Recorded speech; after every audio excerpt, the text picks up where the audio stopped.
नमस्कार. मी सारंग गंगाराम माळी, कोल्हापूर परिक्षेत्रात राहतो. शेती माझी मिरज पूर्व सांगली जिल्ह्यात आहे. गेली 20 वर्ष झालं फुलशेतीमध्ये मी फुलशेती, ढबू मिरची, सर्व प्रकारच्या भाजीपाला, द्राक्षबाग हे सगळं करत असतो.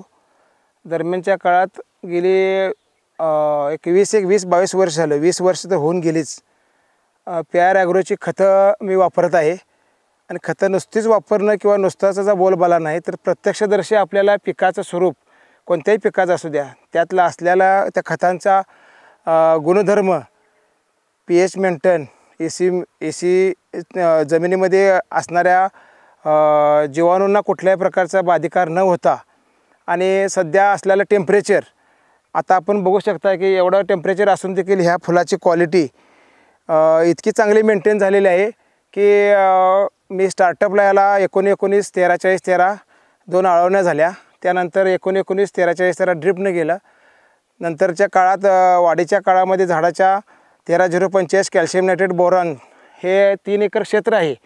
तर त्या दरम्यान आम्ही 15-15 किलो या प्रमाणात 30 किलो 13-0-45, 30 किलो कॅल्शियम नायट्रेट आणि 5 किलो बोरॉन असं सोडलेलं आहे. सोबत ह्युमिक ॲसिड पण गेलेलं आहे. हा 3 एकराचा प्लॉट आता आज 4था तोडा आहे. पाडव्याच्या ह्याच्यामध्ये जरा थोडं मार्केट खालवर झालं, पण आता सध्या 6 दिवस झाला आम्ही तोडत आहे.